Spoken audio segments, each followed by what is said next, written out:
Okay, we are recording this webinar today. Today is what we're calling a dialogue with the authors. We have a series of these throughout the year. They are open to anyone in the world and free. So we welcome you to this dialogue with the authors call. And today our focus is on a book called Social Construction and Education. And it is a WorldShare book. WorldShare books are full-length books for free download on the Taos Institute website. And these dialogues with the authors are offered by the Taos Institute. The Taos Institute is a nonprofit educational organization. We work with groups all around the world, and we collaborate with various organizations to offer a PhD program, a master's program, conferences, workshops, and other learning opportunities that we have on our website and our online learning platform. So we welcome all of you to this webinar and to any of our other programs that we have in the future. And if you're not currently on our mailing list, please sign up for our mailing list so you get news about updates and new offerings that are coming up here. And to start the call today, I would like to invite each person to unmute yourself and say what your name is and where you are in the world. And one thing that drew you to this call, just keep it real short, maybe a couple words, nothing long, just a couple words, what drew you to this call. And let's start with Rocio and Papusa.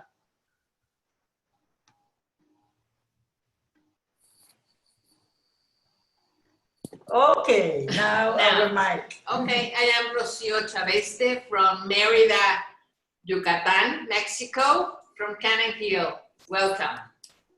And I'm Papusa Molina, also from the Cannon Hill Institute in Yucatan, Mexico. Great, thank you. Rolla? Let me unmute. I'm Rolla Lewis. I'm in Portland, Oregon. What drew me here is I ask my students to use this book. So part of my frame. Great, thanks. We'll want to know what they think of it. Richard? I'm Richard Manley Tanis. I'm in Winnipeg, Manitoba, Canada. And what drew me here is I'm a PhD student with Taos and do a lot of adult education, and endeavoring to make that a relational space is a goal of mine and ongoing. Great, thank you. Patricia?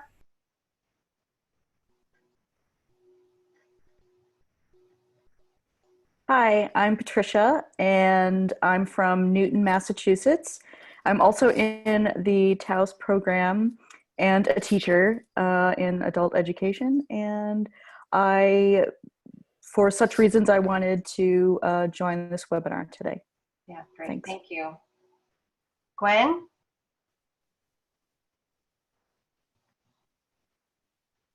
Hi, everybody. It's great to be here. I am Gwen Lowenheim. I'm in Brooklyn, New York, and I work with the Eastside Institute and Performing the World, sort of a performance activism community. And I'm a teacher trainer and a college instructor. And I love the Taos Institute and Sheila and Ken's work. So I was very happy for this opportunity, which is really rare. So Great, thank you. Ella?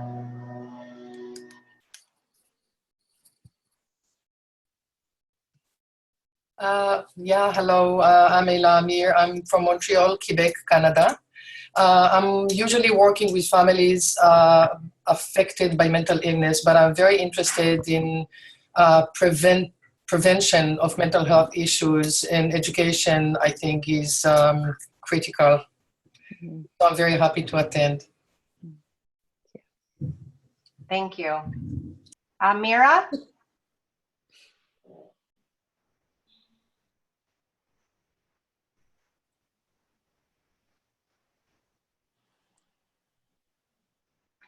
Mira, you have to unmute your phone.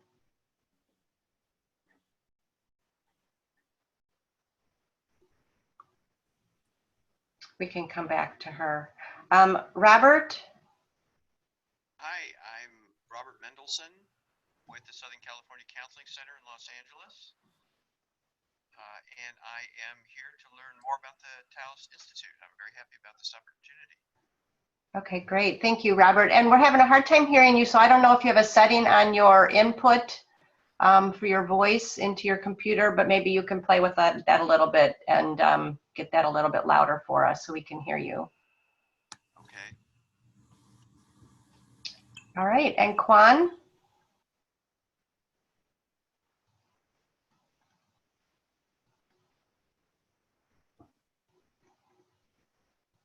Okay, we got to get Kwan's sound working.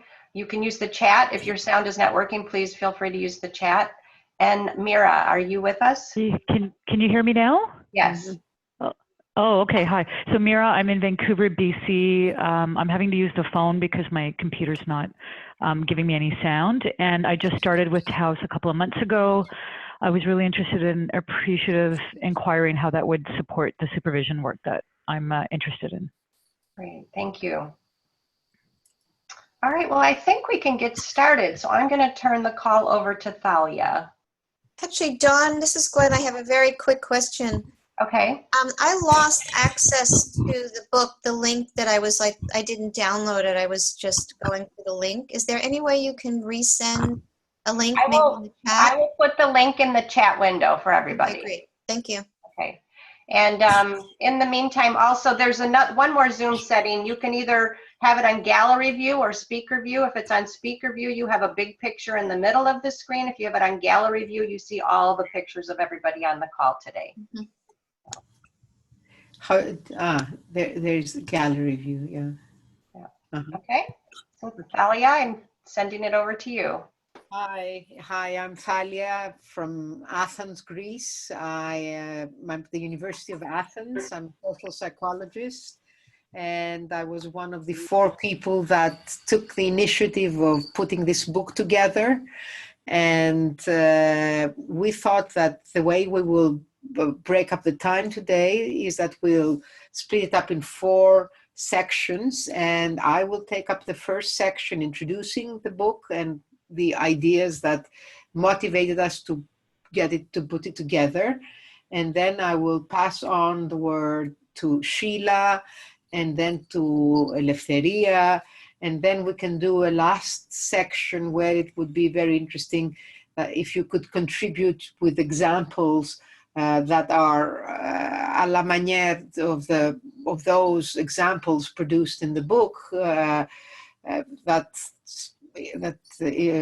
take advantage of social constructionist ideas in your own educational context, or even not educational. It can be something which is wider than actually the school setting, and then maybe we can share examples that come from your own experience. Does this work for you? Okay. So I will try to put on a PowerPoint that, just a minute.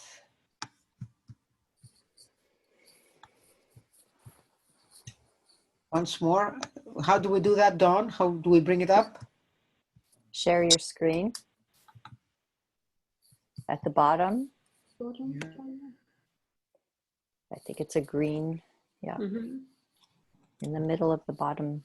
All right, so, yeah, and then you do what, desktop? Yes. And then you select the PowerPoint window that comes up that has your PowerPoint. Yes. Can you see it now? No. Nope. Oh, sorry, I am not such a good user of technology. Thalia, can you see the desktop selected? Yeah. Okay. At the bottom to the right, there is a yeah. Press that. Okay. Now select your PowerPoint. Can you see it now? We can see your desktop. Yeah, good. Yeah. Good. Put it in slideshow, yeah? Okay. Great. So, you know, there are many books on education, there are many books on social constructionism, but they are few, if any, that are explicitly on education and social constructionism. I think that's something rare in our book. And why is this connection? We feel that there are issues in education and in issues in social constructionism, ideas in education and ideas in social constructionism that are really very, very much in parallel. So if you look at this slide, teaching and learning are contextually embedded, and this is an idea that is rooted in social constructionism, that the notion of embeddedness is rooted in social constructionism. The second issue is that education is really synonymous with creativity, or it should be synonymous with creativity. And constructionist dialogues are really an invitation to create. So the creativity binds, you know, the two together. The third issue is that, and I'm quoting from a quote by Nelson Mandela, that education is the most powerful weapon to change the world. Actually, I use this in all these ceremonies in students when they have their degrees, degree ceremony. I use that phrase because I think it's very, very important. And constructionist dialogues are similarly a signal of hope in a world marked by lethal conflict, as we state in our introduction. Another dimension is that education is increasingly alert towards respect for and building on diversity. So there are, the notion of sociocultural differences is very important in education. And in social constructionism, crossing communal boundaries and building communities of agreement is equally important. Another point is the pursuit of critical thinking is cardinal in the pending transformation of education, because really, you know, I don't think that education has really been transformed. That's what we are hoping for. So we are all familiar with the term critical literacy. On the other hand, social constructionism, the critique of all descriptions and explanations of the world, is one of the movements that inspired social constructionist inquiry. Going further, education increasingly talks about multiliteracies, a new approach to literacy theory and pedagogy. Multiliteracies refer to key aspects of literacy, such as linguistic diversity and multimodal forms of linguistic expression and representation. What I mean by that is the variability of meaning making in different cultural, social, or domain-specific contexts. So it's no longer enough for literacy teaching to focus only on the rules of standard forms of national language. It's rather the business of communication and representation of meaning that is increasingly required, that for learners to be able to figure out differences in patterns of meaning from one context to the other. And these differences are the consequence of a number of factors, such as, for example, culture, gender, life experience, subject matter, social or subject domain. So every every meaning exchange is cross-cultural to a certain degree. And I think that sounds very familiar in constructionist circles. These ideas belong to another significant movement social constructionism draws from, and these are literary theory and rhetorical studies. So there again, you see something which is completely complementary between education and social constructionism. Another important dimension is that education all over the world is a conservative institution that is awaiting a major reevaluation of theory, the theory that informs it, and the practices that are followed. And if we approach knowledge as a social construction, a major reevaluation of our traditions is invited, and a huge range of new possibilities and practices then sort of begin to emerge. So these are ideas between education and that tie education and social constructionism really nicely together. In the introduction of this book, we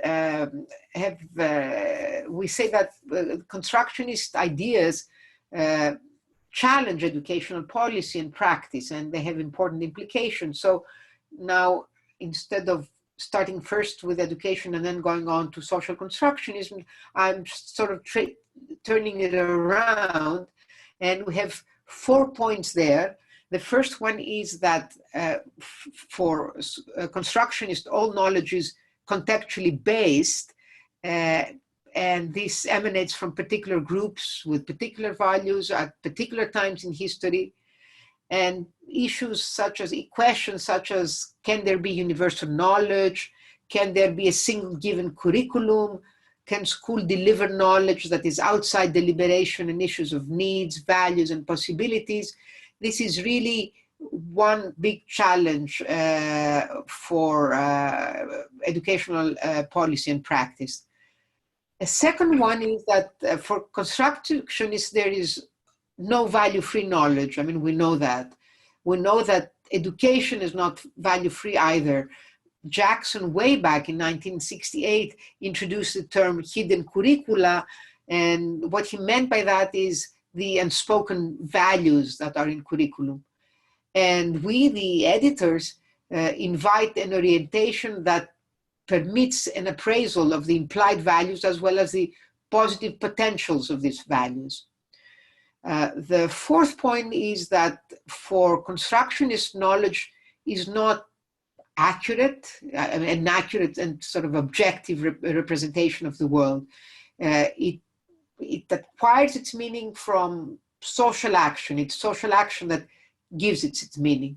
And the implication of this on education is that there is a shift from knowledge absorption to knowledge making. So there is a lot of emphasis not on how you recite, and that a good education is not what you recite, but really what you can do. And this is even more true, we believe, in conditions of global rapid change, where knowledge about the world expands all the time. And the challenge for education is to prepare students for a non-taken for granted world, for a life of continuous innovation, for a life of knowledge making. The fourth point is that for constructionists, all meaning is born within relational process. So this has a huge implication on education, because it suggests that we shift from what is an individual business to a relational process. And this requires skills of participation and pedagogical practices that are collaborative, that are participatory, and in that sense, knowledge is constructed, deconstructed, reconstructed in this space between student and teacher. So what's important is not the student or the teacher, but the space in between. And in our introduction, we've referred to a quote by Sirotnik 40 years ago that I think is pretty true until today, and in many places in the world. So Sirotnik says, I'm quoting, "We are simply teaching dependence upon authority, linear thinking, social apathy, passive involvement, and hands-off learning." And I think that this is a very important point for turning education around. And what really applies to teaching students applies very much so to teaching teachers in initial training and in in-service training. What puzzles me really, I mean, it's difficult to give an answer to that, is that the ideas that knowledge is a derivative of social process and it is realized most fully in social participation, these ideas are very, very old. They go back to Vygotsky, they go back to Dewey, and that's almost 100 years ago. And yet they're still very apropos, they're still very new. And collaborative and cooperative learning, communities of practice, active engagement in a group process are still in the cutting edge of progressive education, of what we may call transformative education. So I was thinking that it would be interesting if you would like to discuss at some point, and if you'd like to keep that in mind, all running through the entire discussion today, is why is this delay in the adoption of practices, educational practices, pedagogical practices that challenge mainstream knowledge? Why are they so old? So why is this huge delay? Can you hear me? Hello? Hello? Hello? Yes, you're fine. Yes, we can hear you. You're fine. You can hear me, yeah. Yes. Maybe, you know, if you have this question in mind, if you'd like to discuss that, the first section of the book lays down some of these ideas, those by Jim Cummins, who discusses coercive relations of power in the education of culturally marginalized students, the chapter by Tim Corcoran and Tom Billington, who approach critically mechanistic and individualistic policies and practices that govern Western education, ideas laid down by Ken Gergen, who calls for a shift of education towards a relational, an ongoing relational practice. Thalia, can you stop your screen share for a minute? Yep. Okay, yes. Perfect. Yep. Hello? Yes, yes, go ahead and continue now. Thank you. We can keep, we can pick up on ideas on those by Jim Cummins, by Tim Corcoran and Tom Billington, those ideas that Ken lays down when he calls for a shift of education towards a relational practice, an ongoing relational practice. The chapter by Gordon Wells, which is the last chapter in this first section, who argues that top-down standardization of school curricula constrains the kind of dialogic pedagogy that we need, and we need to have something that comes from the participants themselves, so students can participate and the other partners should participate, so it's not a top-down sort of standardization. So these are all ideas that one can think of in trying to answer that question. Why has there been such a huge delay in adopting new ideas that would challenge this mainstream knowledge? It might be, a pessimistic kind of outlook, and the book is not pessimistic, because actually the book has a very optimistic tone, in the sense that it presents very interesting examples of dialogues between practice invested theories and theoretically oriented practitioners who have brought in very rich outcomes. And several of these examples are mentioned in the sections 2 and 3 of the book. And the one, actually, this section 2 is called practice, and section 3 it's called system change. And I wouldn't want you to get misled by those titles, because, of course, as constructionists, we do not make a clean separation between theory and practice. You know, theory is in itself practice, and all practice always carries with it some kind of conceptual assumptions. So we did this kind of sectioning in order to prevent chaos for the reader. So I think that's my introduction about the book and how we conceived of it when we started putting it together. I don't know if Sheila or Eleftheria would like to add to that something, or would you like to go into some discussion on the question I posed?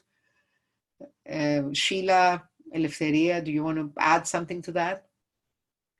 I think that was very, very good, concise, introduction to what we've done. Yeah, I think if somebody wants to jump in and make a comment on what Thalia has said, I think that would be also nice to have it more interactive here.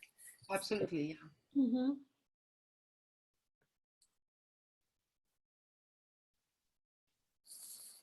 Richard, do you want to jump in? You made a comment on the chat. Mm.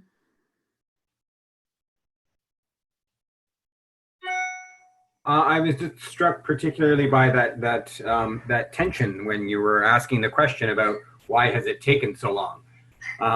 It's still taking. Sorry?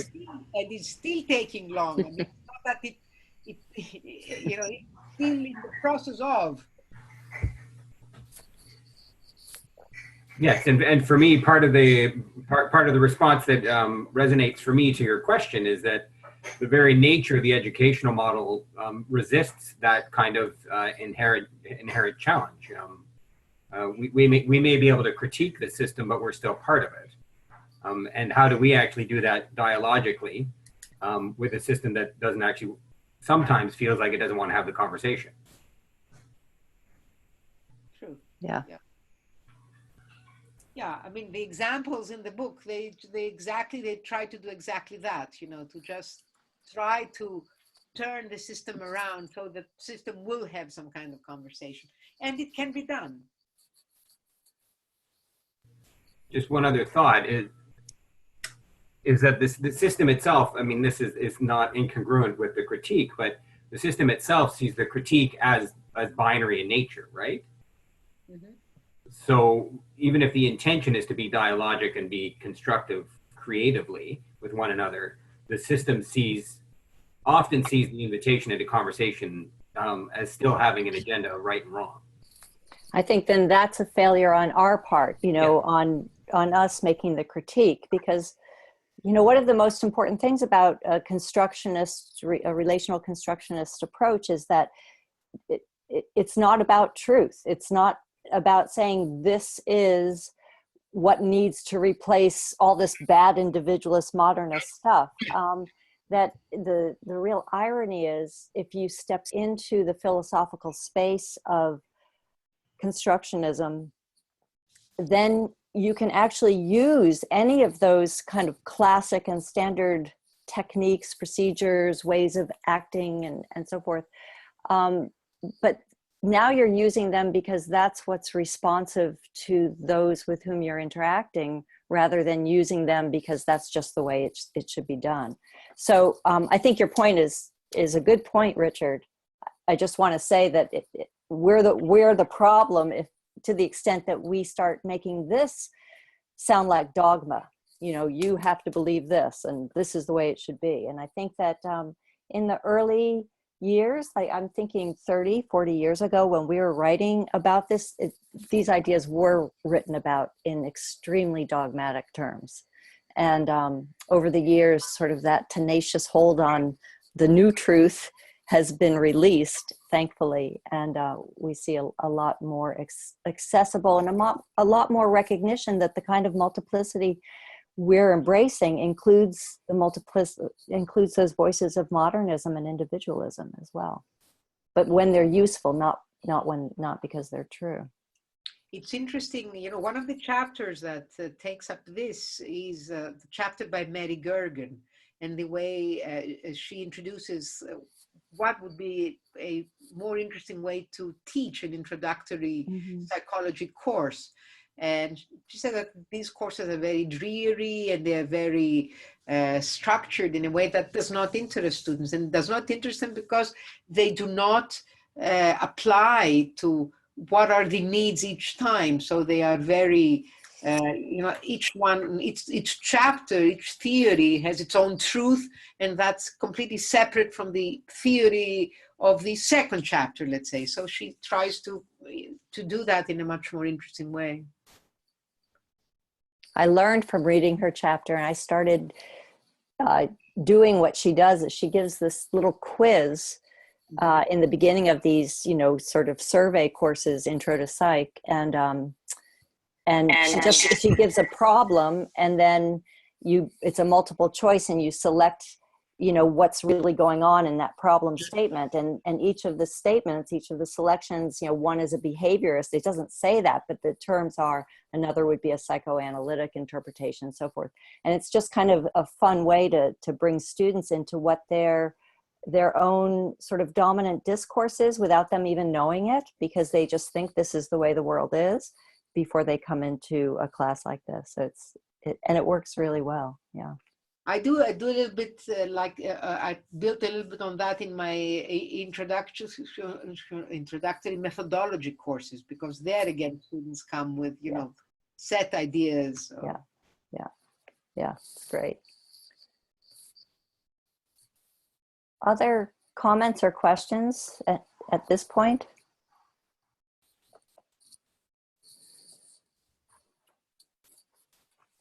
Okay, well, I'll pick up from here and just talk a little bit, not much, but I think my task here is to talk about evaluation in education, and I'm sure we all have a lot to say about that. So, you know, one of the things about education is that it was crafted within a modernist worldview. And, you know, Thalia, you keep asking the question, why? We've had these ideas around for a long time. Why are we still doing it this way? And, you know, I think it's an easy answer. And that is that it's easy. You know, if you can occupy a space unreflexively and say, this is the way it's done, and you don't have to think and engage in that kind of self-reflexive critique. How else could we do this? Are there alternative ways? What's the purpose of what I'm doing? If that inner dialogue is not required, it's much easier to, you know, believe yourself to be an educator, and as a student, believe yourself to be a good student. You know, I've checked all the boxes. You know, I've you know, written the paper, I've studied for the exam, I've read the material, I've done, you know, and so I think modernism is a very easy way for us to live, and that's why it has endured. But so with against the backdrop of that, thinking about evaluation, there's some moves I think that are interesting to explore. One is to recognize just this, that there's been a predominance of focus on educational procedures, whether it's a teaching technique, an evaluation technique, the way students must sequence through courses at all levels, things, you know, the required courses that you can't move on until you've taken these foundational pieces. So our emphasis has always been on those sorts of practices and procedures, and it's a recipe. You know, it's, you know, modernism, I think, can be summarized very nicely as kind of like a recipe, like as if you're cooking. You know, if you just follow the instructions, it'll all turn out okay. And instead, you know, we want to look at relational processes. What are people doing together, and what is their making, what's being created in the process of that collaborative relational interaction.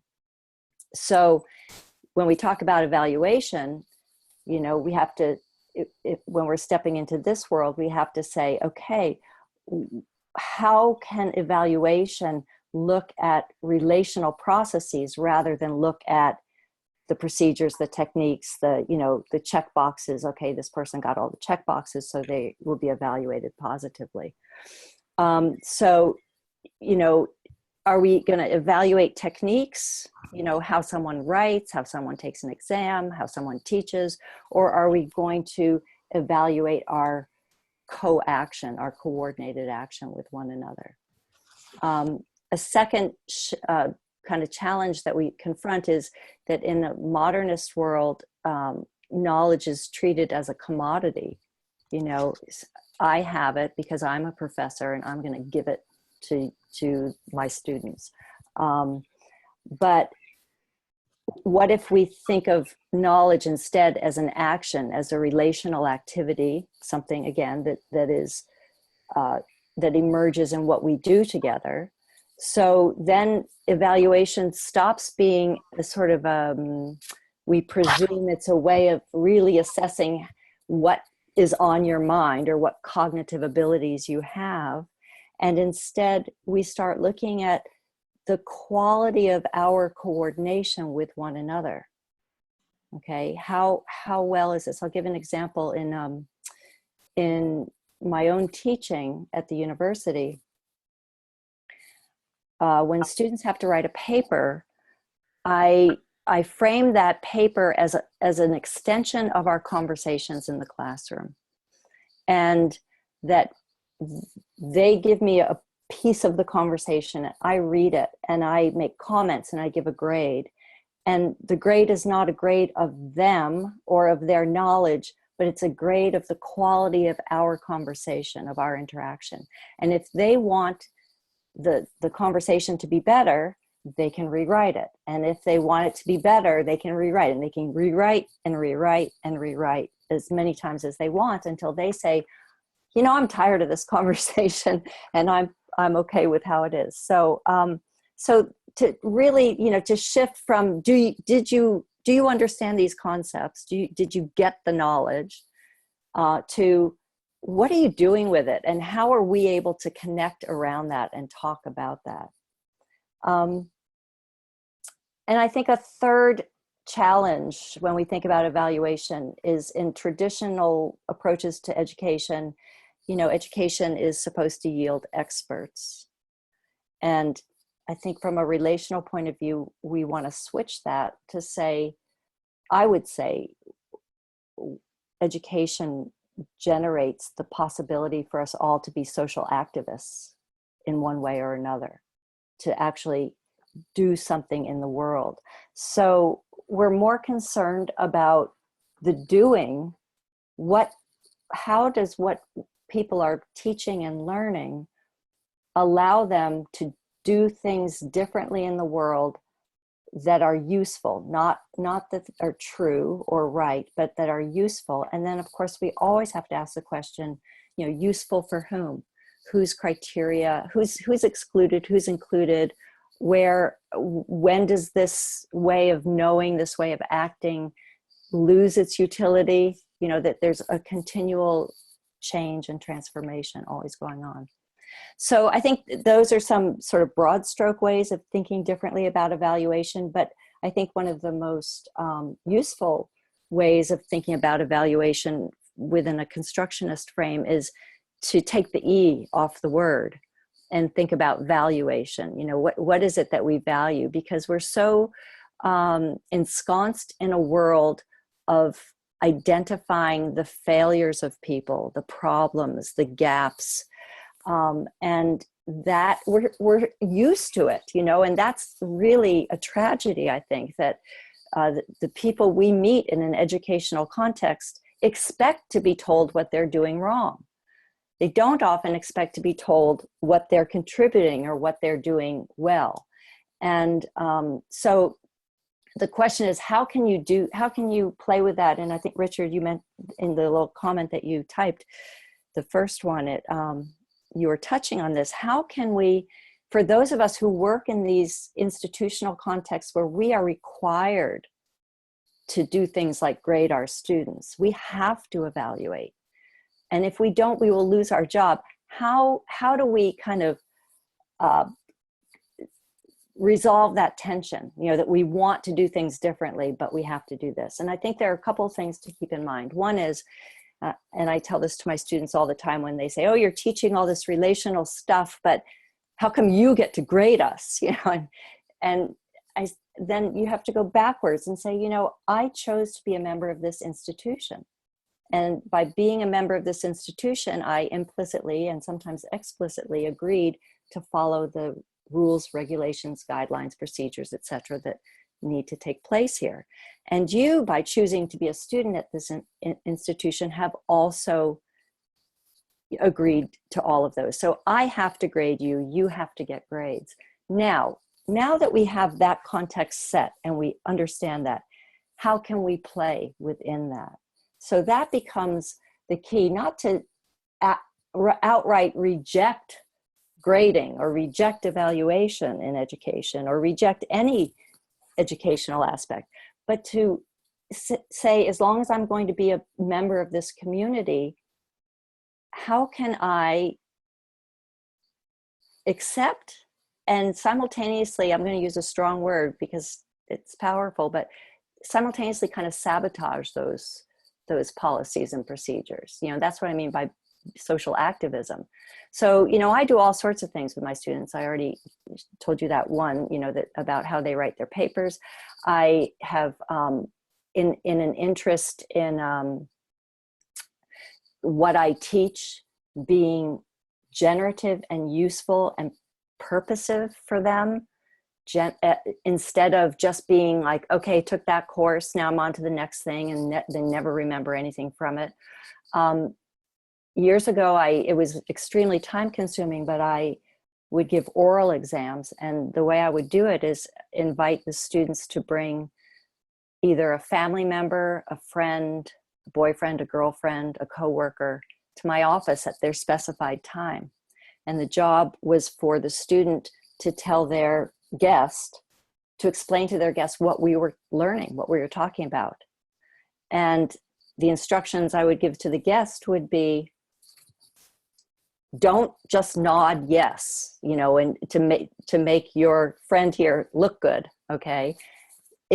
Join in the conversation. You know, when they offer something, say, I'm not sure what you're talking about, or say, oh, is that like when we had that argument the other day with so-and-so? Is that a good example of what you're talking about? And so anyway,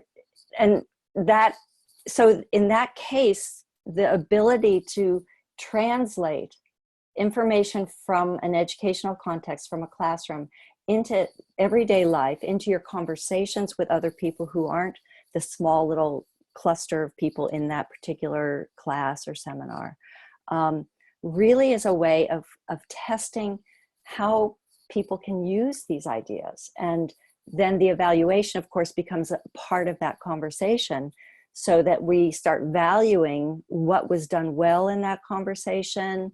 It opens the door for a student to say, I would like to work more on being able to talk about this in a clearer way, or to do that.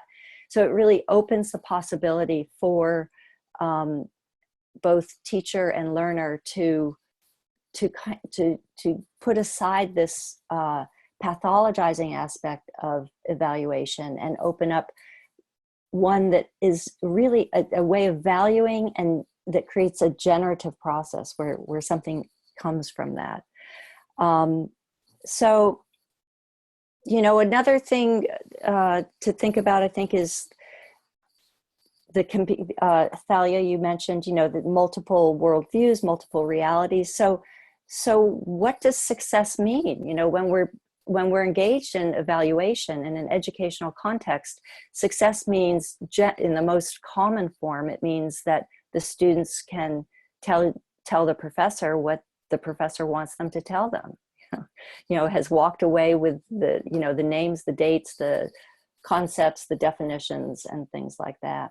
But we all know that there are competing values and competing notions of what counts as success. We have traditional academic success, which would be what I just described. There's practical daily life success. You know, are these ideas useful for you? There is professional success.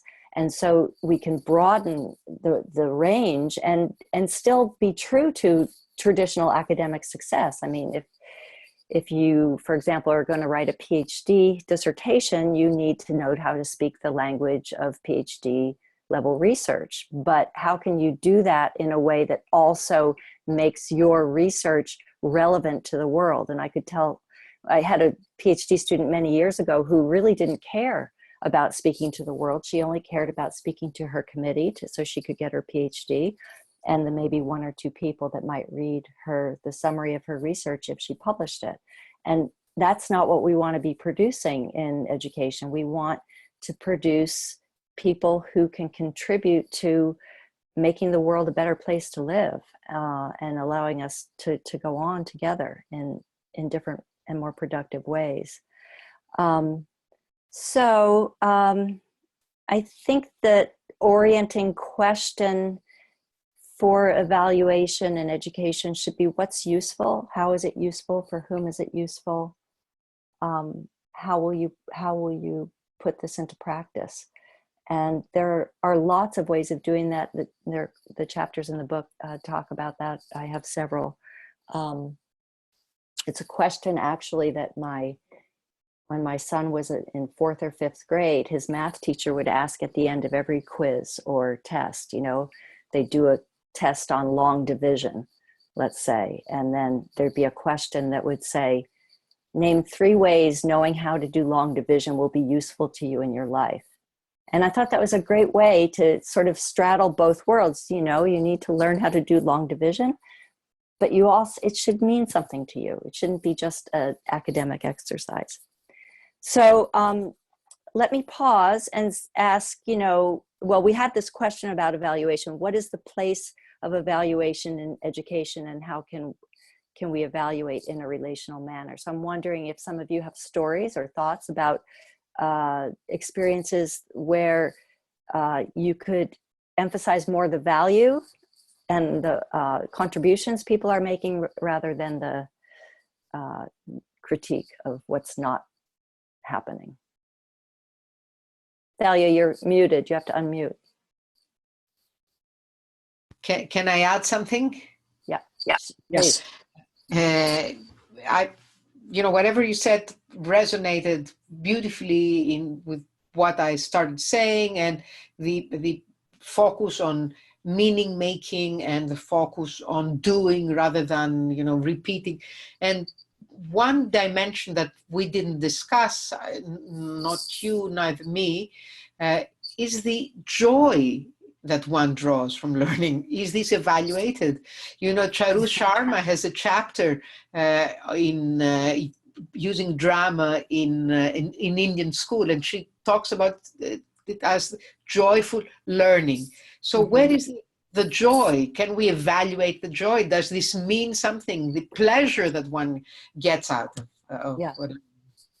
Yeah, it's a good point. Good point. Other thoughts or comments? I have a question. I also chatted before that I have to leave at 2, so it's perfect that I get to ask before I leave. I can go stay a little later. But this is Gwen Lowenheim, and I could respond quickly, Sheila, to the question you're asking about a practice. Actually what you're speaking about just made me appreciate something that I'm just trying now, and you know, can share that. And then I had a question for you. One is that I'm teaching Foundations of Inquiry for freshmen as part of the School for Interdisciplinary Studies at the New York Institute of Technology, and we've basically been able to create our own themes. I did a design thinking unit, and we're exploring something about how to decipher and dialogue with this when people are hearing things through the news or politicians that are just trying to convince them of something. I'm going to bring jobs back to America is one of them. And so, but within this, we need to study, different aspects of the academic disciplines. They're freshmen and they're being introduced to this. And so worked with a friend who's a design thinking person, and I've got them in groups now, and one studying some things about psychology, economics, political science, things like that. And so one thing we're going to do is they're reading some things, and they're going to look to see what do the people in that discipline have to say about what we're trying to create. Do they have something? Do they have something to offer? What is it? How can we use it? So that's one question. The other is to interview people, professors in those fields in the college, and see from their vantage point, what do they have to say about our project? Yeah. So anyway, I didn't really think about it in terms of anything other than that we were doing it. But now what you're saying about other ways of evaluating, I don't even know if, it's sort of like, it's like really taking a look at the discipline and what can it offer to an actual activity that we're doing together. Yeah, it's a great example. I just wanted to chain on that before your question, if you don't mind. I was asked to teach a honors seminar to students outside of my discipline as part of it, what they're calling a symposium, where we have a common theme, but there are 4 different disciplinary courses. And so there's a sociology course, a communication, that's me, history, and a humanities. And most of the students, the 10 students in my class, are scientists. They're like neuroscience, zoology, pre-med, biomed, all sorts of things. And they're being introduced to these ideas. But the topic is addiction. Uh-huh. And then we meet the 4 classes. We teach our separate classes, but once a week we meet in plenary. And it's so rich because the students are from different disciplines anyway, because they're young students, first and second year mostly. But then they're also in these little enclave of, minor taking from a communication perspective, and it's really so rich to see that kind of cross talk and learning. And we have them in mixed groups, generating a media campaign about addiction, how, and they have to, so it sounds very similar to the sorts of things you're trying very to do. interesting. Yeah. Really, I'm just jotting down what you're saying. That's very interesting. Yeah. But you had a question, Gwen. Yeah, just basically, just really, I'm curious how it is that what emerged out of your relating to the paper writing, or as a continuation of a conversation. Just wondering how your students respond to that, or anything that's emerged from that is of interest to you. I love what you said before about the challenge of constantly asking ourselves, are we doing what I just was for a moment, I would like to relax and just not do that, but it seems like that puts you in a position, probably relating to this as an ongoing conversation, as always, like, how are we doing this? And so. Yeah, definitely. I mean, so a few things. The students react to it super positively because they get a chance to be in control. They're the ones who say when they're happy with it. Okay. Mm-hmm. So that they really like. Right. Uh-huh. And unfortunately for all the wrong reasons, because they've been so trained to just care about grades. Mm-hmm.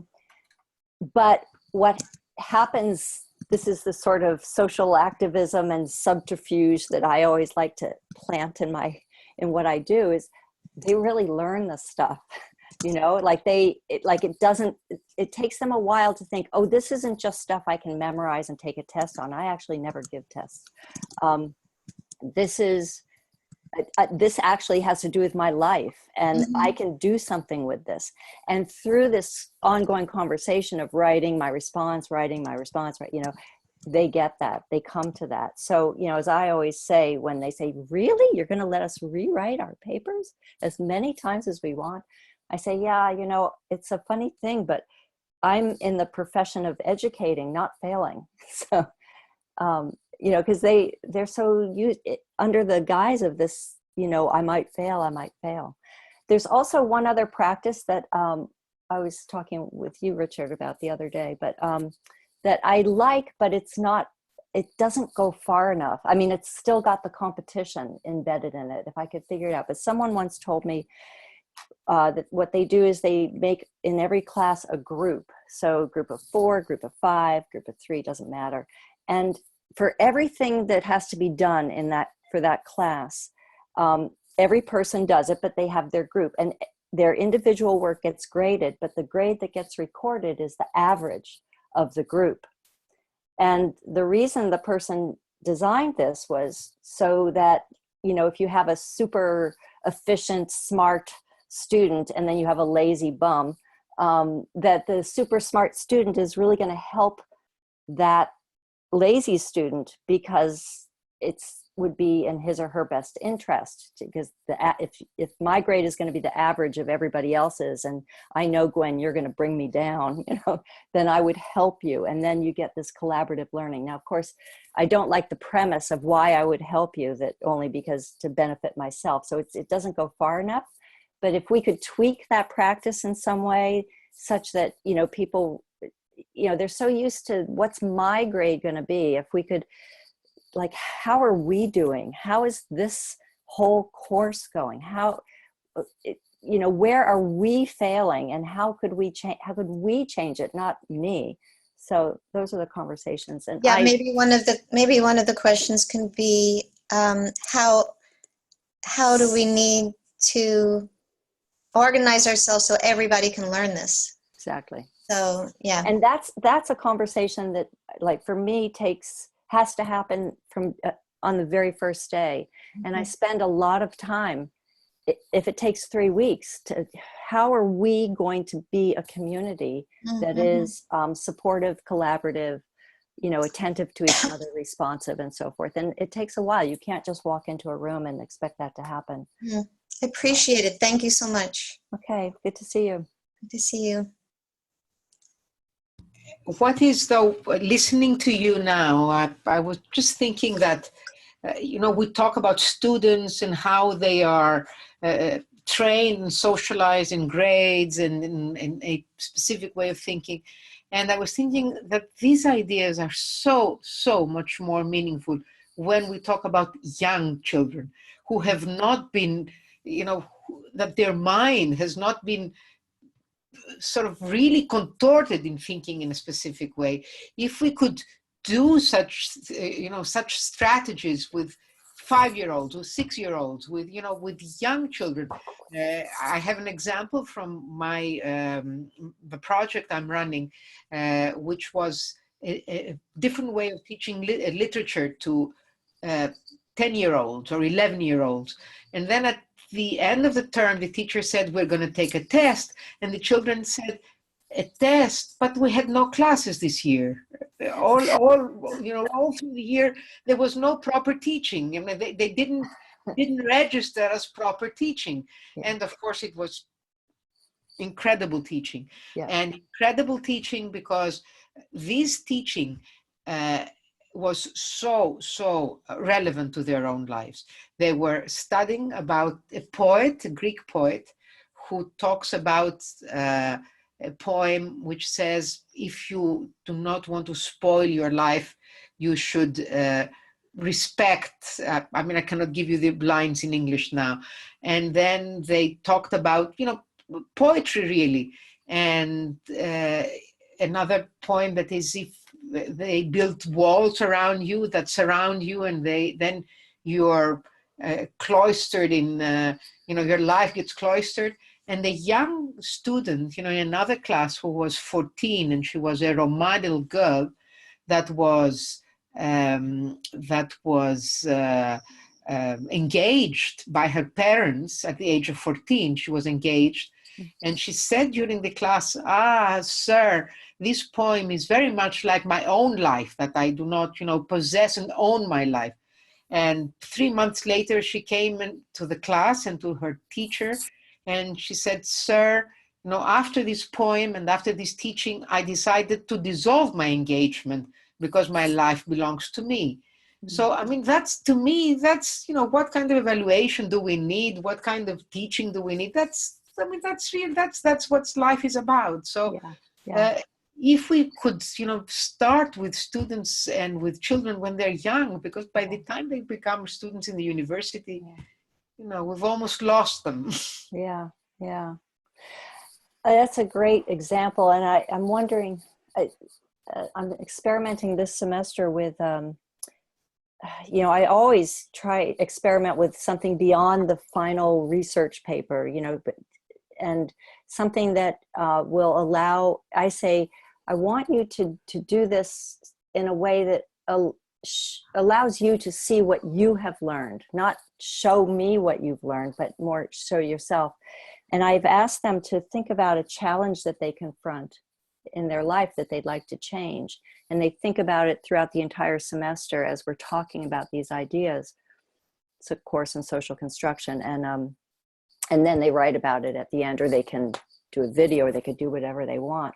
But to me, that's, if they can use really, like you're saying, put these ideas into practice to their own benefit, to do something, to confront what seems to be an impossible challenge or problem, then I think that's real learning.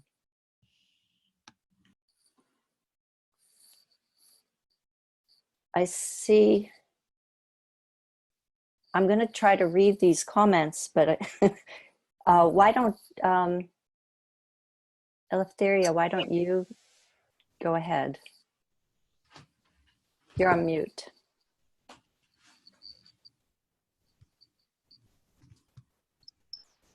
Okay.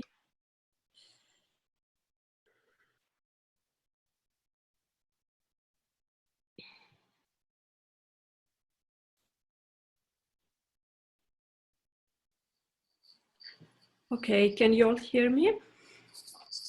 Can you hear me? Yep. Yep. Okay. Hi. I think I'm left with the less exciting one, which is research. And it's not by chance that I'm saying this. I don't know whether you are involved with research currently, or you have been involved in the past, or are going to be involved in the future. I hope that we will have the chance to talk a bit about that towards the end of my half an hour slot. Before I say anything further, I think that perhaps I need to explain you how come I'm left with a less exciting one. This is humor. I love doing research. I'm teaching research, basically. I'm teaching research methodology in an education department, although my background is from psychology, because I'm also a systemic family therapist and very much involved in training. So my position at the university is the position of an associate professor for research methodology and qualitative research methods. And for a long time now, I have been very much interested in pursuing research, mostly qualitative research. I very much love working with discourse analysis, and the areas I'm very much interested in terms of researching is basically the process of psychotherapy and counseling, and the process of academic teaching. So I thought that perhaps, by giving you an idea of where I stand, you can sort of situate my talk for the first 10 minutes, and perhaps it will make more, sense to have a context. My idea is to actually talk first in the beginning about research and social constructionism, you may have seen that I have placed educational in brackets. This is not also by chance. I will explain a bit further on that in my mind, whatever social constructionism has introduced in terms of research is not restricted to education, and it's the same across every discipline. So I'm going to talk a bit about that, and then I will just mention indicatively 2 examples of research methodologies which I think share some premises, constructionist premises, and basically try to draw a couple of contributions. What do they offer us in terms of doing educational research from a constructionist viewpoint? And then at the end, I have sort of thought of a couple of questions which perhaps you would like to, think about and share your thoughts about them. So, I mean, okay, when we talk about research, what is research? I mean, I would say that research, is actually a quest for knowledge.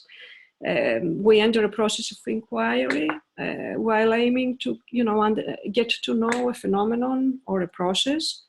And this is where epistemology gets into the scene, because basically, as you probably know, epistemology poses a kind of certain philosophical questions like, okay, how do we get to know what we think we know, or what is the relationship between the knower and the object of knowledge? I very much liked what Sheila said at some point in her introduction about social constructionism, which is that, this is my view also, that social constructionism is a lot about celebrating difference. So, I'm only referring to positivism in order to actually make more clear what, in my mind, social constructionism has brought into epistemology. Positivism has been, let's say, the dominant epistemology concerning research. And the main idea there is that we can do research with the aim to actually get hold of objective knowledge about reality, a reality which positivism considers that it can be independent of our, process of trying to get to know it.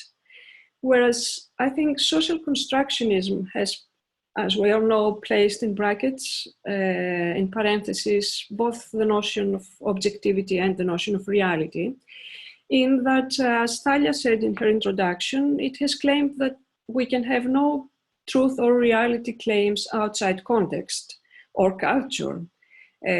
We actually construct our worlds by means of language interaction, and this means, inevitably, that we cannot approach knowledge as value-free or as neutral. We sort of have to face that knowledge is historically or sociopolitically situated.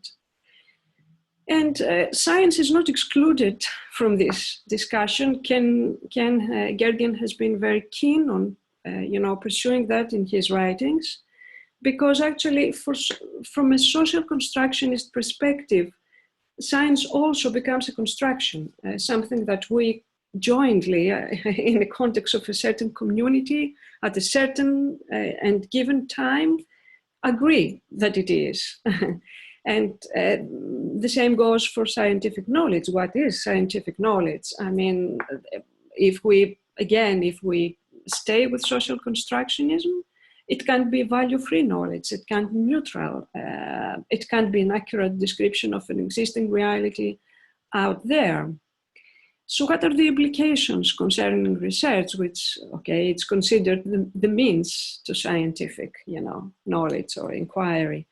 I think that the implications go into 2 domains. One is the way we conceptualize research, and the other is practice. So if we stay with how we conceptualize research, if we undertake social constructionist ideas, I would sort of focus on 2 key points. The first has to do with the relationship between the researcher and what the researcher researches, the object of research. I think social constructionism sort of forces us to acknowledge that as researchers, we're actively shaping what we research. And the second relationship I think that changes is the relationship between researchers and participants. It's not by chance that we now use the word participant as compared to the, traditional one, the subject, yeah? That was a choice, although I'm reading that it's changing again in APA discussions, but I'm pursuing this. I don't have more information at the moment to share with you.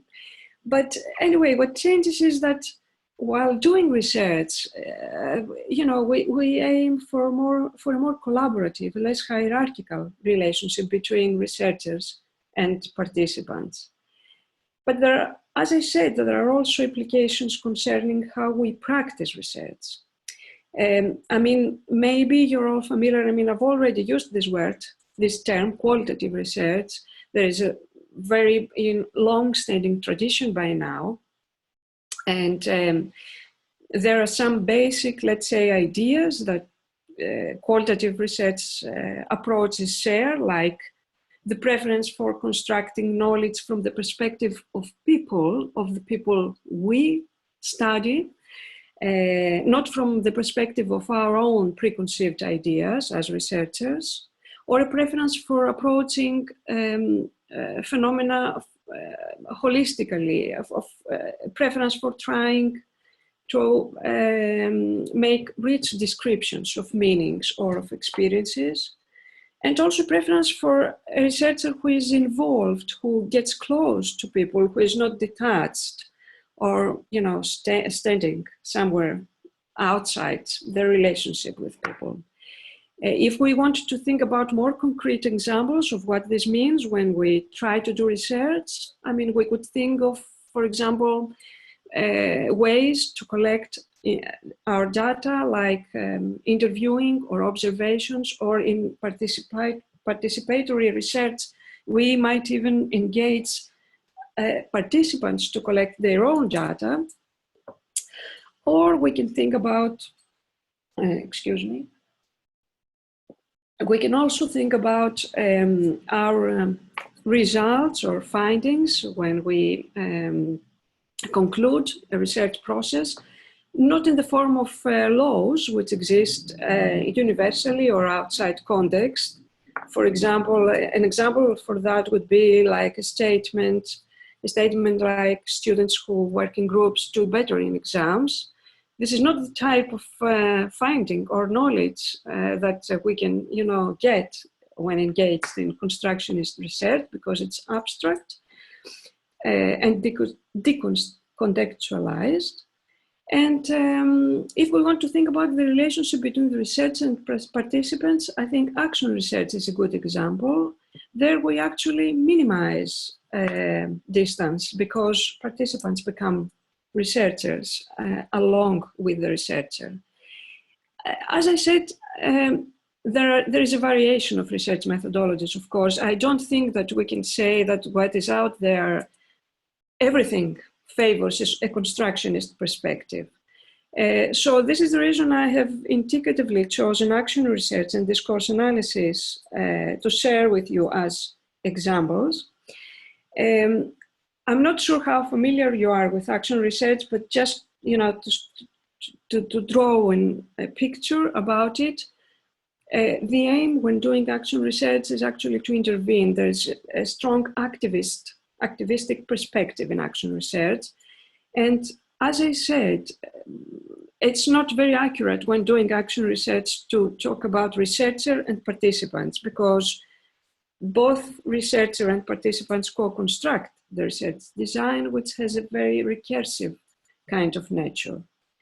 Whereas discourse analysis, it offers a way to study the way we actually use language in the context,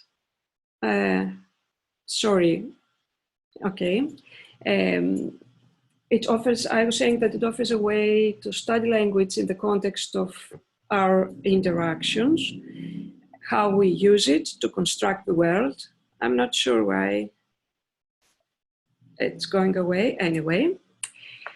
And it also offers us a very good chance to study how history and ideology shape texts and talk, because the main premise here is that we actually co-construct our worlds when we enter, when we engage talk and interaction. And this does not happen in a vacuum. It happens in a historically and ideologically laden context. So, I mean, in my mind, if we wanted to actually think of potential contributions of this kind of, a constructionist way of doing research, if we think about action research, I think it gives us a very good chance as researchers to co-construct knowledge with the members of the educational community. And if we think about the members of the educational community, they also get a chance to pursue their own process of inquiry in a more collaborative way. And I think that it also, action research offers a very good chance to reflexively study one's own research practice from the position of an educator, a teacher, a student, or whatever.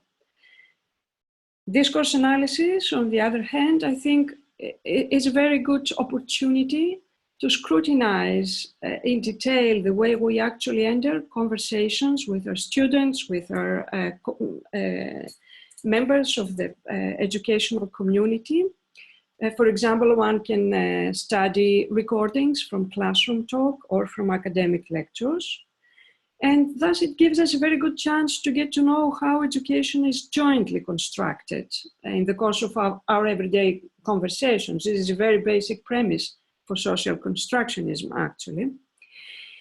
Plus, it can help us examine from a critical perspective how educational texts or curricula or educational policy or everyday practice becomes historically and ideologically shaped.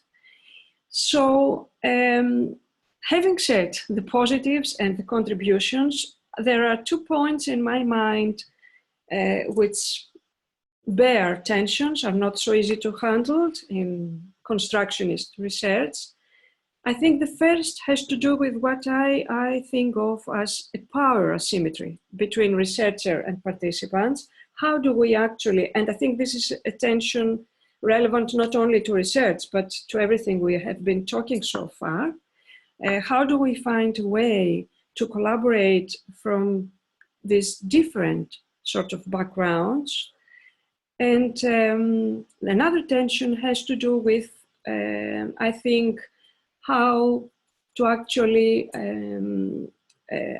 manage from the position of a researcher a reflexive position in terms of what we do, in terms of our research. Is this meant to be an individual activity inside our own mind, or can it be a relational activity? So you will find chapters in the book, 3 chapters, two about discourse analysis and 1 about communicative methodology. And there is mention about action research in bits and parts and pieces in separate chapters. There isn't a chapter about action research describing an actual action research project, but there is mention to action research. And I think that for those of you interested, there's also some, useful texts. Sheila has co-authored with Diane Marie Hosking a very interesting book on research from a social constructionist perspective. And there is a book about action research and Carla Willig's introduction, if you're interested in, pursuing this a bit further. So as I said in the beginning, I mean, I would be curious to actually ask you if you have been involved in research so far. I mean, ideally in constructionist educational research, but is anyone involved at the moment or has been involved in any kind of research? The bad thing is that I cannot see you.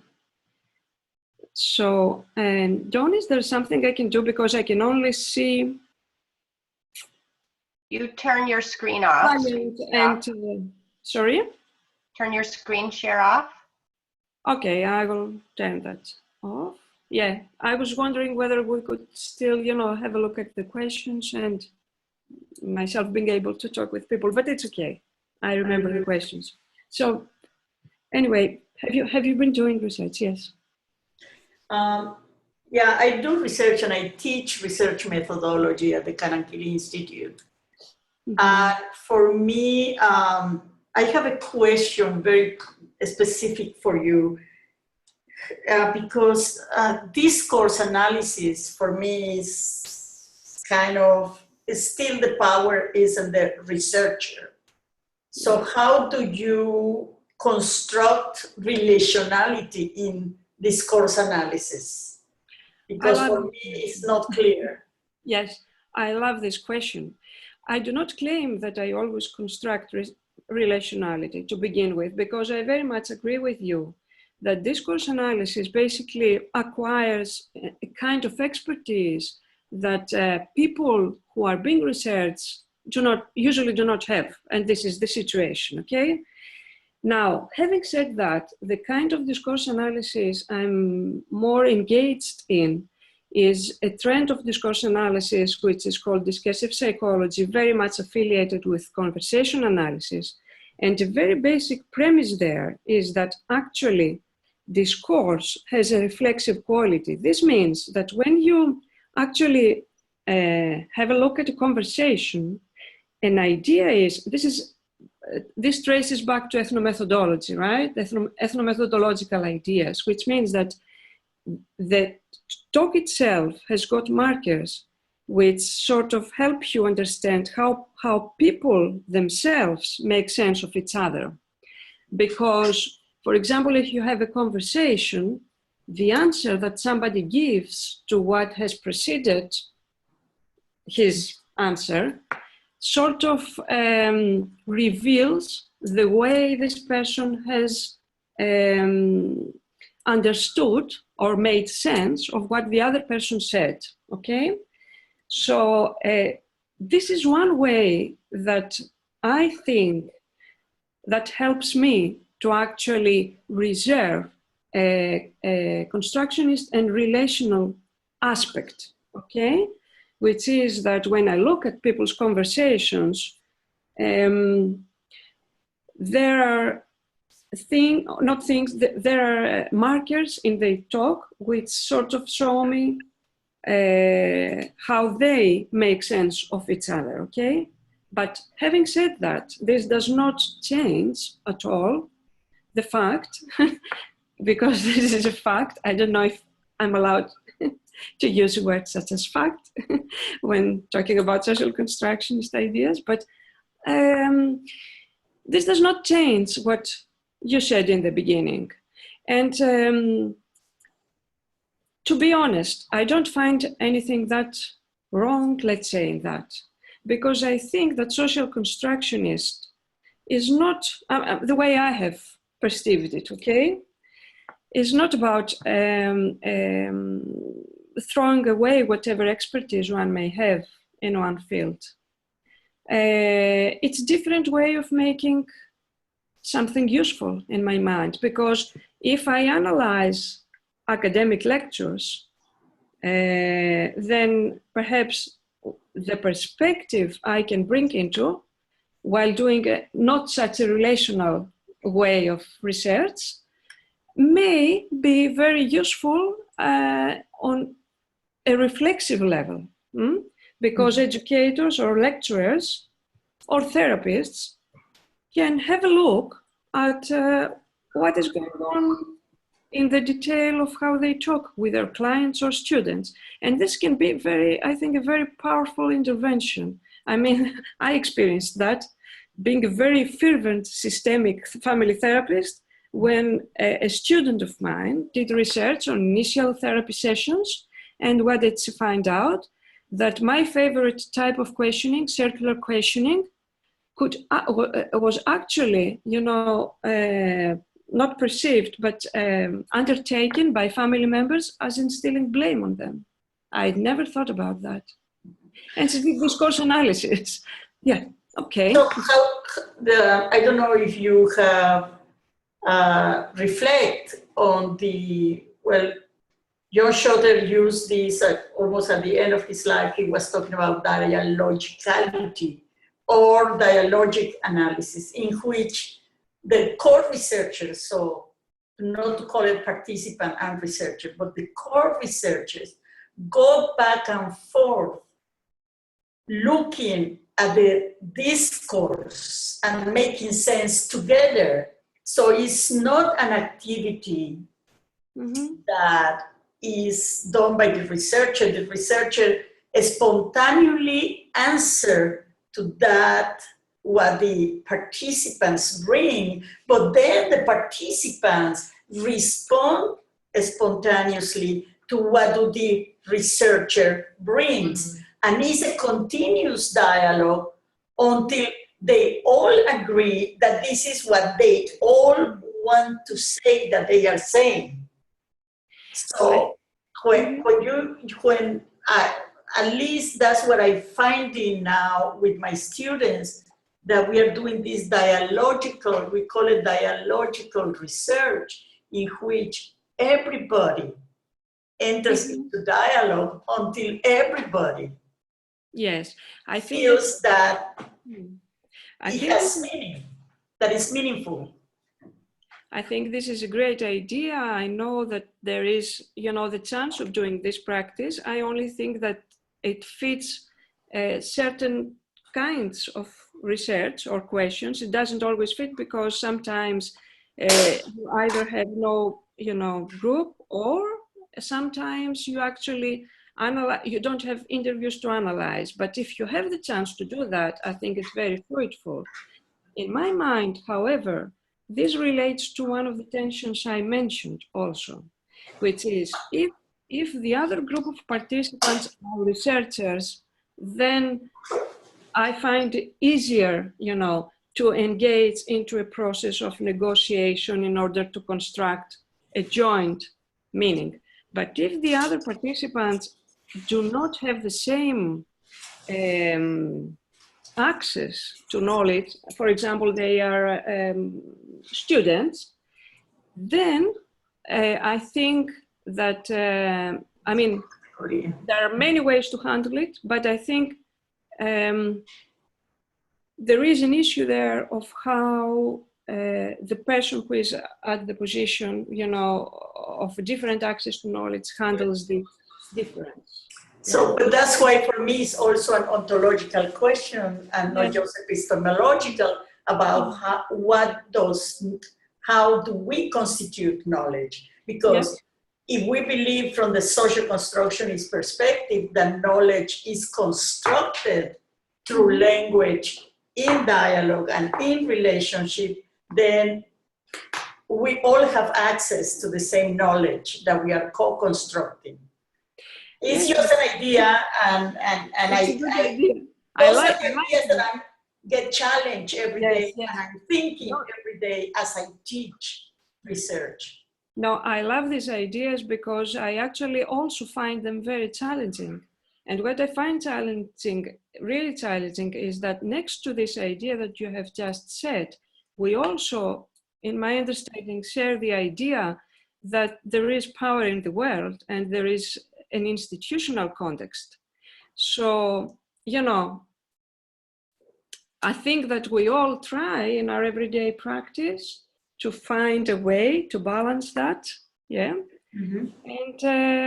this is why I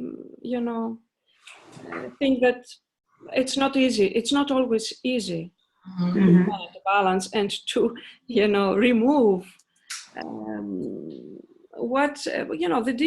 the difference.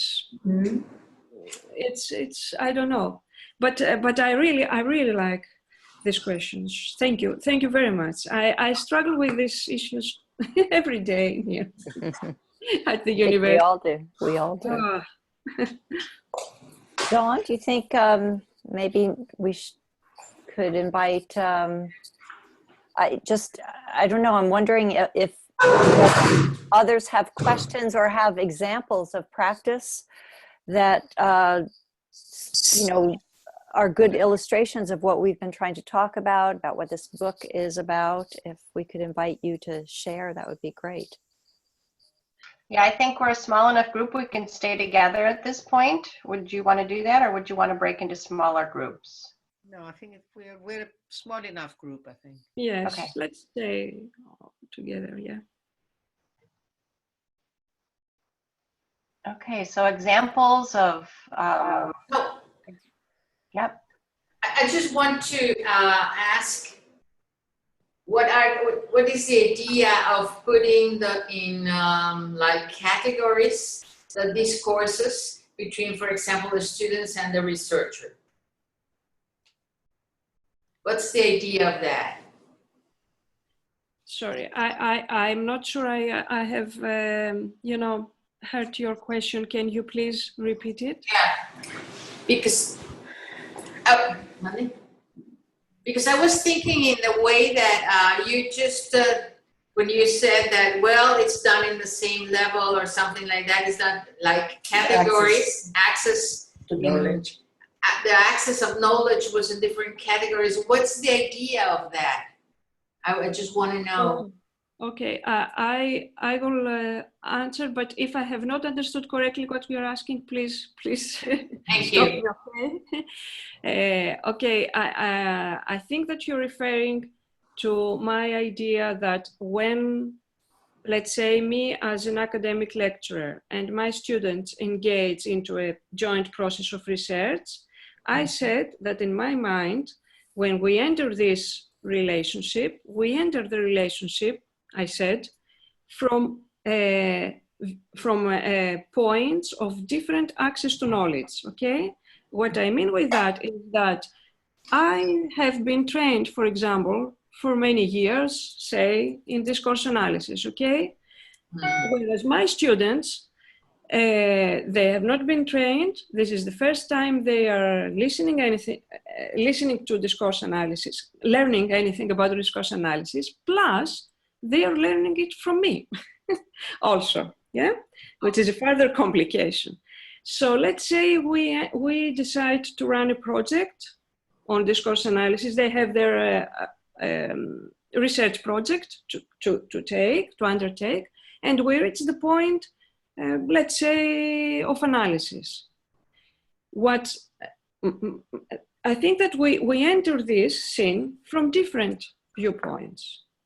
No matter how hard I try, I cannot extinguish what, you know, I have in my mind about discourse analysis. This is not the same point of departure, of starting. Am I answering to what you had in mind, or am I talking about something else? That's fine. I just want to know how you conceive that. Thank you. Equal to that, though, is that each of the students also has a different departure point, right? I mean, sure. True. Yeah, so. Yeah, true.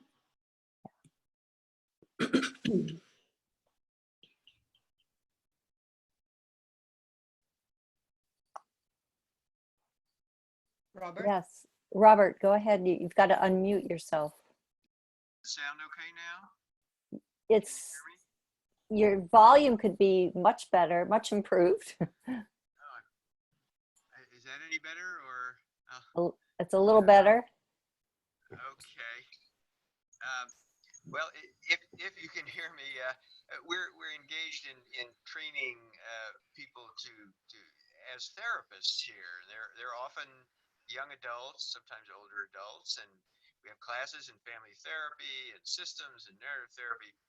And I've tried many experiments over the years in achieving the goal of co-creating the class with them. Doing things in small groups, doing projects, creating videos of their own work and putting it together in small groups and finding themes, discussing them, and they do presentations. And they do it very enthusiastically, and I think I'm thrilled by it. I think it's wonderful. But almost inevitably at the end, I get the comment, well, we don't really want to hear from each other. We want to hear from experts. Of course. I just wonder if others have encountered that and what you do with that information. You know, I find it a little discouraging. I get the same thing. The same thing happens where everything is very, you know, we're having these great conversations. Everybody's participating. They bring in activities and it's great. And then sometimes they just say, would you please just give a lecture? Right? Right. So I think it goes back to that point that, you know, I was making, that that's okay too, to give a lecture. That's like, if you give a lecture because you are being responsive to them, or if, you know, you do sort of a traditional teaching thing in response to your students, then you are being relational. It seems contradictory, but yeah. But it is. I mean, because, I mean, to be relational, you know, look, even individualism is relational. It's just a certain kind of relationship it generates, which is a I-it relationship, a subject-object relationship. So everything we do is relational. So if we want to step into the relationality of mutuality and collaboration, and kind of recognizing it's not individuals coming together to make a relationship, but it's the relational process that we're looking at, then when you're really attentive to that process, so to the extent that you hear your students say, can we just do like a normal class today, you know, like old fashioned, then in that moment together you're collaborating to create something that, you know, I get tongue-tied speaking of this, you know, because you know what, but the bottom line is we don't want to say only X, Y, and Z count as relational and all this other stuff is, you know, that we have all of these resources and it's how we use them that makes the difference. So if we use them in that monologic, like I'm going to impose this on you, you're just sitting there listening to me lecture all the time. That's, yeah. Go ahead, Eleftheria. Yes, can I? Because I mean, I have so much, you know, recognized experientially what you were talking about, because I even encountered it in the context of doing therapy. Yeah, people in the end, you know, would ask, okay, great, but what do you think the problem is? What's my diagnosis, right? And when two things came into my mind. One, when you were talking, one thing is there is an interesting, maybe old-fashioned now, because this book is back in 1988. Michael Billig and his associates have written a book on dialogical dilemmas, and there is a chapter where they discuss expertise and authority and the tension between that. And they use examples like this one. They do not say what to do in the end, but what they say is actually that it's not so easy to work around that if you want to keep a, you know, more egalitarian relationship, because what they have found out is that the more egalitarian you tend to become, the more the people ask you to become an expert. Which is what you've been describing. In terms of actual practice in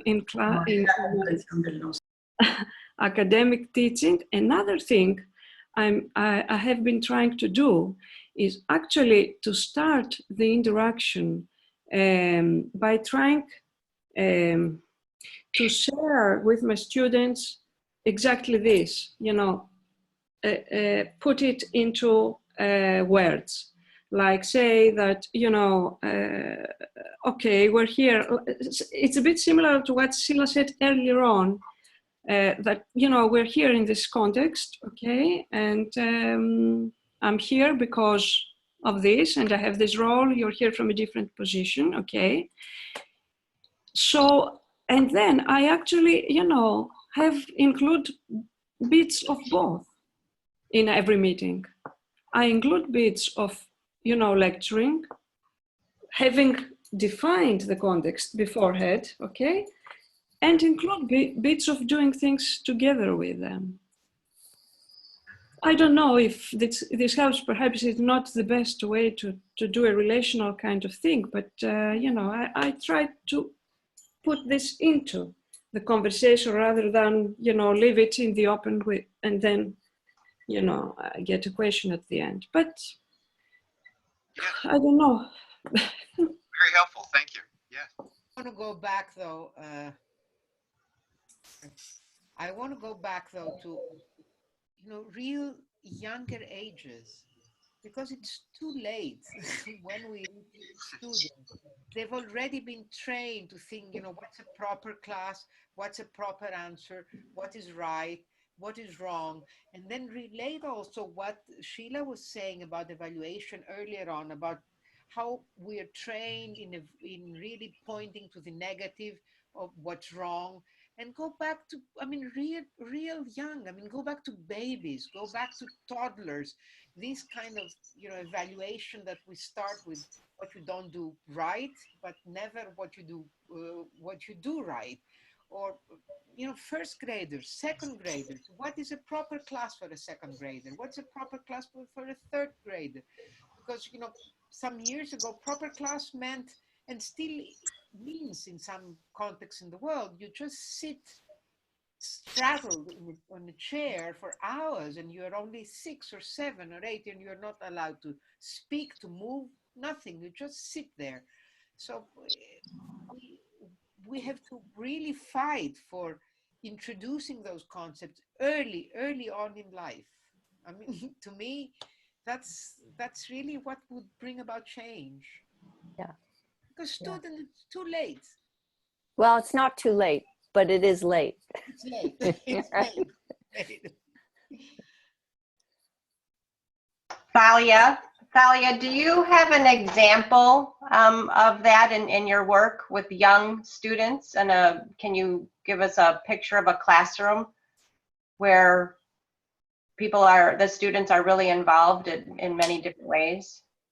But I work with, unfortunately, I try to bypass the school because I'm not a school teacher. So my work is working with young children, but working with them out of the school. And then out of the school, they're much freer and they're much more flexible. But the things that these students realize, these children realize right from the beginning, that what they do in context A is very different from what they do in context B. And they're expected to do something very different, and then they're allowed to do something which goes counter to what is their actual life and work and school.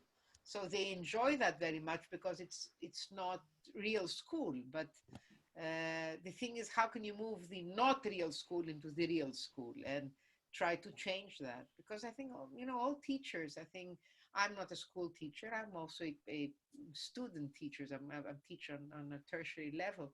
But I think that really all teachers struggle with this inability to change the model, which is so, really regimented. Eleftheria talked about research, positivistic research.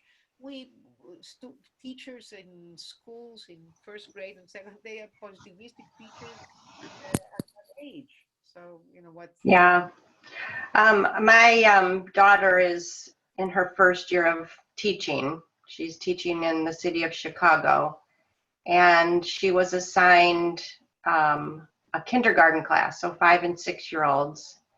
When she took the job, the person she interviewed with and what she learned about the school was that this is a very positive place. We really focus on the strengths of the students. Everything is praise, praise the students for their successes, get a lot of parent involvement. It sounded like this amazing place. So she gets there and starts learning about the way they work and operate in that school, and finds out that it's very scripted. She now has 34 5 and 6 year olds in her class in rows at their table, and in rows in desks, kindergartners in desks.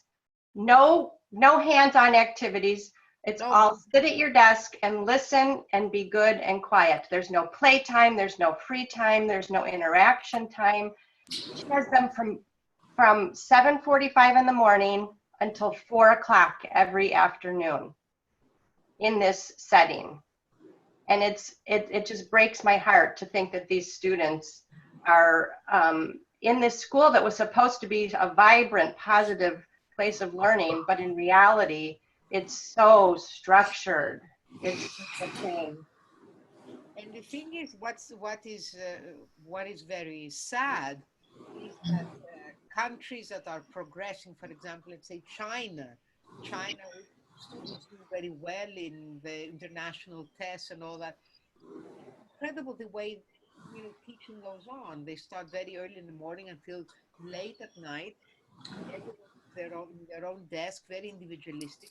They wear blinkers at exam time, so they have these blinkers so they cannot look at somebody else's paper, which is incredible. The fact that they are not learning from the failures of countries or of systems that have progressed further to the modernistic model that Sheila was talking before, the example of modernity, which is so individualistic, so competitive, so context bound, context no, the opposite, not context bound, which is incredible. It is so linear, so authoritative.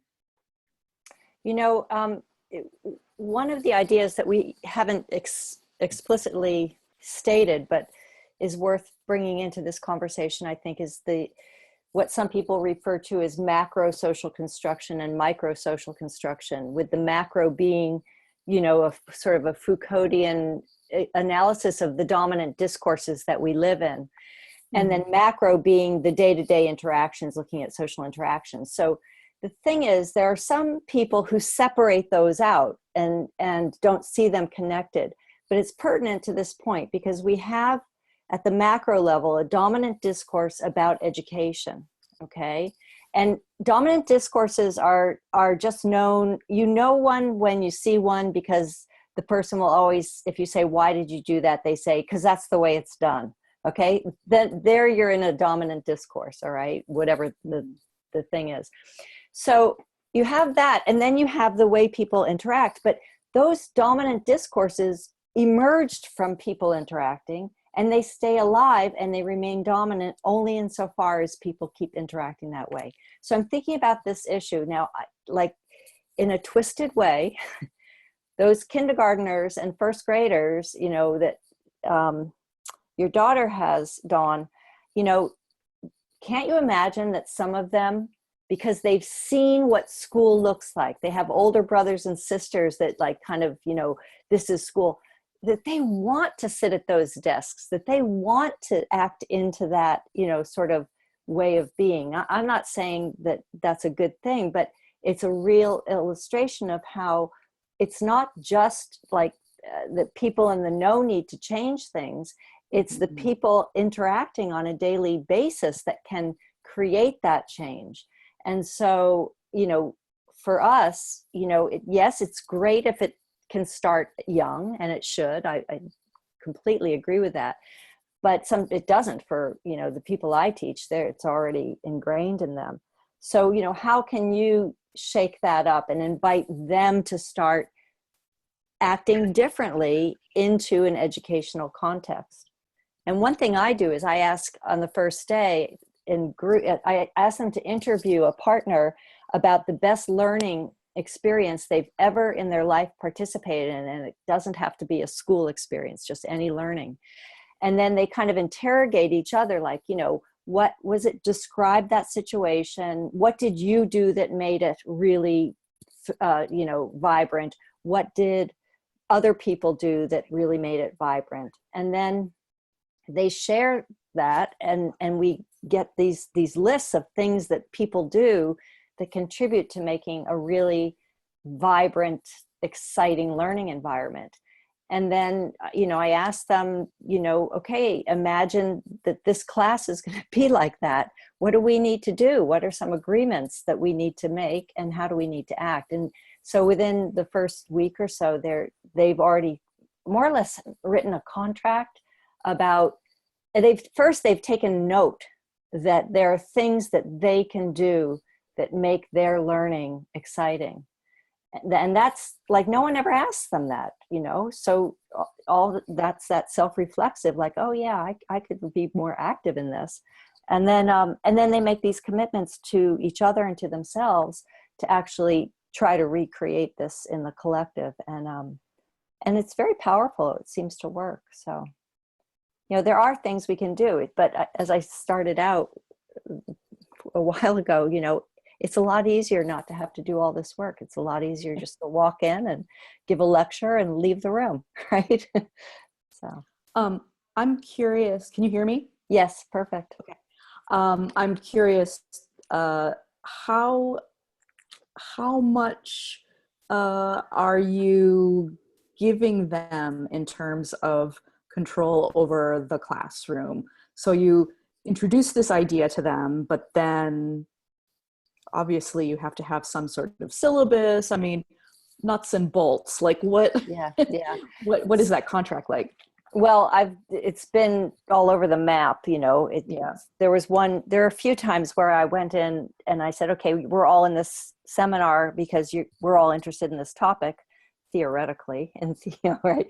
Who knows? But you know, students now take the course because it's the right time and the right day, and they have no interest in the topic. But nevertheless, and then I said, so I would like you to make the syllabus. And I gave them something like 3 weeks that they could, you know, I would just start, I'd give them a couple of readings and we'd be discussing them, but then they could bring in topics, readings, things that they would be graded on, activities, all sorts of stuff. And I said, so I want you to be in conversation for 3 weeks about this and come back. And you have to know that one option is that you want me to make the syllabus. And every time I've done that, that's been the decision at the end. You make the syllabus. You tell us what we have to do, so then we can be angry with you because you're making us do this, right? So it hasn't worked, but you know, but at least I feel like it's gotten them thinking. And so then if they are upset with something they need to do, I can say, but you told me, you wanted me to do that, right? Remember back then? So, there's that. And then there's also like opening it up. Like I have things that for me have been tried and true in my teaching for years, and then it just doesn't work, you know? And so I just say, this doesn't seem to be working. What should we be doing differently? And should we replace this with something else? And then, so it just becomes a conversational topic sort of thing. I think, you know, it's improvisation all the time. And when it's not improvisation, then we're in trouble because then we're just like rote, not thinking. So.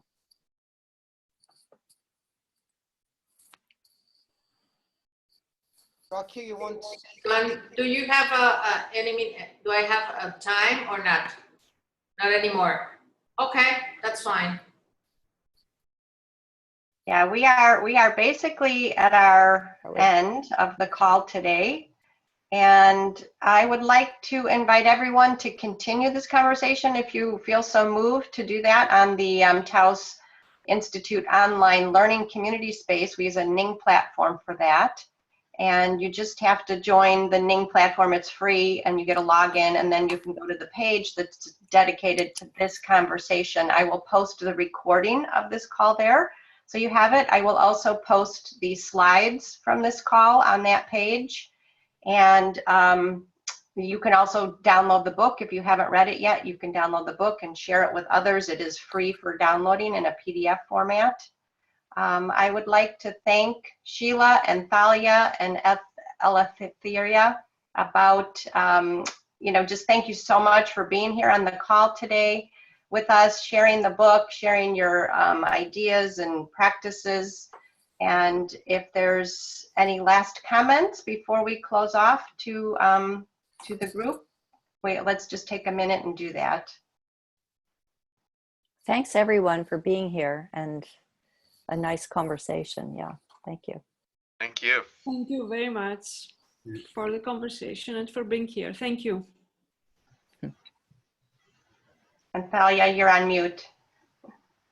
I think the coordinators talked a little more than the participants, and I think we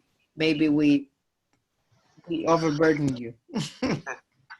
Maybe we lectured too much, huh? Yeah. Well, there's always space for more conversation. Yeah. Bye-bye. Thank you, everyone. Thank you so Bye. much. Bye. Bye.